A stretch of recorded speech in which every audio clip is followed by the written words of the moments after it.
Donc on est dans la cour de l'école d'Ivry. C'est l'école où les élèves vont aller. Ah bah voilà, ils vont arriver d'ailleurs.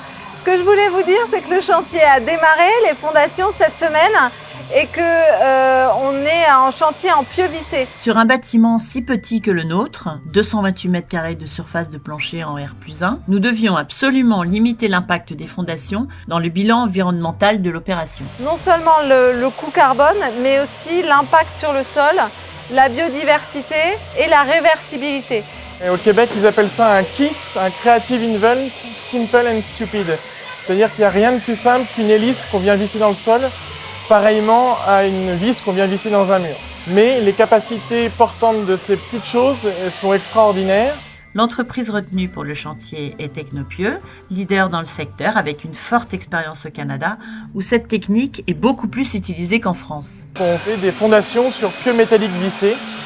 C'est-à-dire qu'on vient avec une machinerie spéciale mise au point par Technopieux qui enfonce des pieux à une profondeur donnée en fonction de la charge à reprendre. La technologie Technopieux est couverte par un avis technique qui prévoit une phase d'essai préalable dans laquelle on a un test à la compression et un test au cisaillement pour valider la portance des pieux retenus sur le sol du site. Chaque projet que le concessionnaire reçoit, avant de remettre le chiffrage, passe par la moulinette du bureau d'études, du service ingénierie, qui vient analyser et dimensionner les pieux pour remettre l'offre au client et qui vient aussi nous épauler sur les essais de conformité qu'on réalise pour vérifier que sur le terrain, ce qui a été préconisé est bon et est capable de reprendre la charge.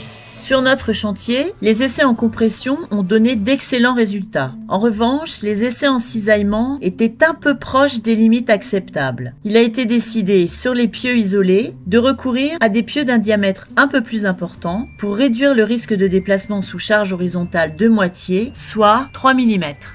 Le bâtiment est petit, certes, mais son programme de bibliothèque à rez-de-chaussée, avec des charges d'exploitation de 400 kg au mètre carré, a entraîné un besoin de fondation de 39 pieux répartis sur 23 appuis, dont 16 appuis qui ont dû être doublés et reliés par une poutre en I formant chevêtre.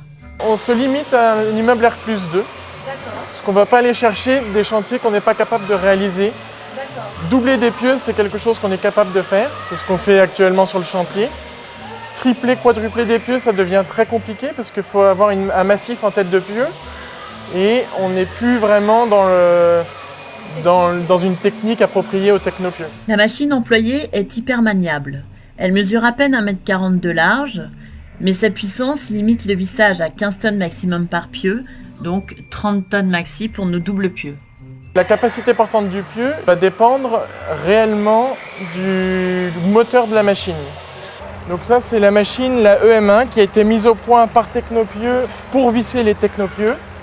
Et l'avantage de cette machine, c'est qu'on contrôle en permanence le couple d'enfoncement grâce à ce manomètre qui nous indique donc la relation qu'il y a entre le couple d'enfoncement et la portance du pieu.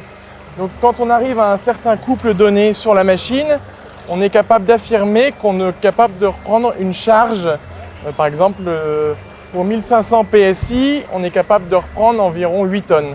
Si on s'aperçoit que l'étude de sol nous indique une profondeur de 6 mètres et qu'à 6 mètres, on n'a pas la bonne capacité portante, on va essayer d'aller chercher le bon sol en allant plus loin, plus profondément. Donc en fait, on est capable de maîtriser la technologie de A à Z. On est capable de voir si à 6 mètres, on est bon sur un pieu, le pieu voisin à 6 mètres peut ne pas être bon et à ce moment-là, on descend plus profondément jusqu'à obtenir le bon couple d'enfoncement. Le pieu structurellement est limitant, mais nos machines en France nous permettent d'enfoncer les pieux jusqu'à 14 tonnes.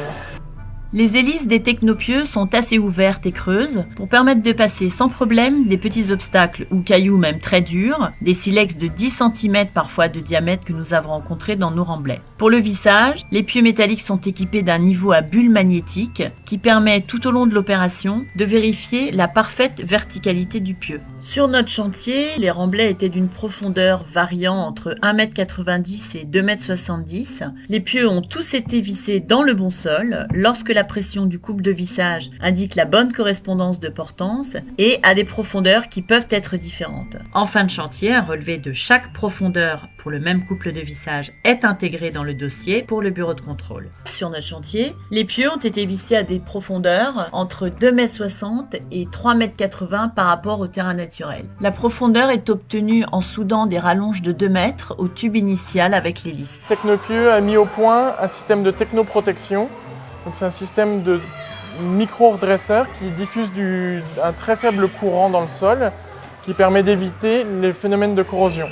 Donc plutôt que l'acier avec sa corrosion perd des électrons, là on vient en permanence alimenter le système de fondation avec des électrons, ce qui permet de garantir le système dans le temps. Pour faire aussi un comparatif, c'est ce qu'utilisent les convoyeurs de matières premières, gaz, les gros pipelines dans les océans, utilisent ce système de protection cathodique sur leur canalisation. Donc c'est vraiment quelque chose de pérenne qui a été dimensionné pour du milieu aquatique salin, donc très corrosif, et qu'on installe partout, aussi bien sur ce chantier-là qu'un chantier en bordure de littoral. Pour une installation comme celle-ci, on est aux alentours de 24 watts à l'année. Donc on aime parler en équivalence, c'est une ampoule halogène allumée pendant 1 heure pour une consommation annuelle du système. La tolérance est de 5 cm par rapport au point d'implantation du géomètre et la platine qui vient sur la tête de pieu de 30 cm par 30 cm est prévue pour rattraper cet écart si besoin. Sur notre chantier, la précision était de l'ordre du centimètre et le fil d'implantation a permis de le vérifier très facilement. En hauteur, au moment du recépage du pieu, par rapport au niveau NGF demandé, la tolérance a été de l'ordre du millimètre. C'est un chantier d'une 30aine de pieux, on installe en 2 jours, l'opération est terminée. On est très bon, Je dirais pas imbattable parce que on va pas avoir les chevilles qui enflent là, mais on est très bon. On est capable de faire beaucoup de choses qui sont pérennes dans le temps, qui ont une durée de vie qui sont très bonnes, qui rivalisent même avec les structures béton. À la fin du chantier, nous avons découvert que l'avis technique de Technopieux en réalité ne prévoyait pas d'essai de contrôle in situ lorsqu'il y a moins de 50 pieux sur le chantier. C'est en fait le tableau de correspondance de l'avis technique qui fait foi et qui suffit pour le bureau de contrôle. Plus on avance dans le temps, plus on va faire de chantier, plus on s'aperçoit que les fondations qu'on installe, elles sont quand même chouettes parce que vis-à-vis des terrains où on intervient, il n'y a pas eu de terrassement de fait, on plante les pieux, la personne construit sa maison au-dessus, la terre n'a pas été touchée, n'a pas été impactée, et ça c'est très important. Je ne dirais pas que c'est le premier argument que je viens exposer, mais ça vient assez rapidement derrière.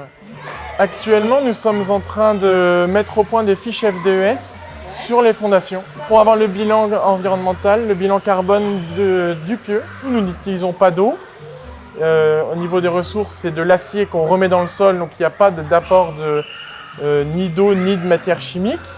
Donc c'est tout à fait écologique, je dirais. Donc la fiche FDES va permettre de nous donner une crédibilité sur ce sujet-là. Donc ça fait déjà la deuxième renouvellement d'avis technique qu'on est en train d'avoir. Donc on a un bagage technique derrière la technologie en elle-même qui nous permet d'avoir des garanties et une expertise technique appropriée à chaque chantier. Je crois que vraiment, il faut qu'on se dise qu'en termes de nuisance aussi de chantier, on est sur une technique qui apporte énormément de choses dans un secteur qui est un secteur contraint et aussi dans des chantiers qui sont quand même faits en site occupé. Ah ben voilà, il y a les enfants. Donc ça nous a permis d'avoir aussi une gestion du budget parce qu'on est sur un coût qui était 1/3 de moins que le prix des fondations en béton.